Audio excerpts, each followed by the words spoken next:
October 14th, Ramesvar sees several Sankirtan distributors have arrived in Vrndaban.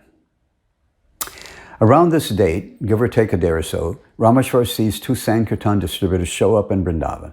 At the time, in 1977, most male book distributors, like those 2 men, were brahmacharis. As such, they didn't have their own money. They would turn in all the donations they collected. The temples would then take care of them.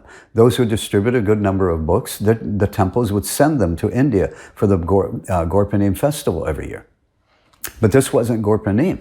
So where did these 2 brahmacharis, these book distributors, get their money to buy the tickets to come to India? Ramesvar asked them, and they told him that they had to come to see Srila Prabhupada one more time. So they had been pocketing a portion of their donations for the distributing the books until they had enough to buy their own tickets. Ramesvar was the director of the BBT and the head of book distribution worldwide. What these devotees had done was not allowed, but they realized Srila Prabhupada would be leaving soon, so they did what they felt they had to do to come and see him one last time. They also informed Ramesvar that a number of other book distributors were planning on doing the same thing. In fact, they informed him that all sorts of devotees were talking and planning on how to get the money to come and see Srila Prabhupada again before he leaves.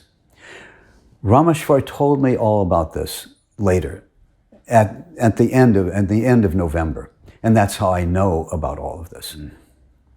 Ramesvar told me that when these men told him this, that Ramesvar felt that he had to take action to keep devotees from leaving their temples.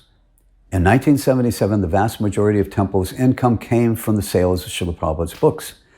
If all the book distributors would pocket their money and buy tickets, and come to India, then the temples wouldn't have money to pay their mortgages and expenses.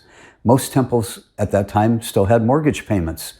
If the temples don't have the money to pay the banks, then the banks will foreclose on the properties and take the temples and the properties away. If this happened all over ISKCON, then there would have been no more ISKCON. In Ramesvar's mind, he knew that this had to be stopped. At least that was the decision he made in his mind, that this had to be stopped, that this can't be allowed to go on. It would destroy the movement if all the Sankirtan devotees came. So I've already described this, I've already told this in my personal story.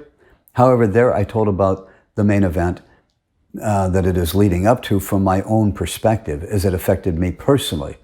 And then how it came about that Ramesvar sat down and revealed all of these details to me.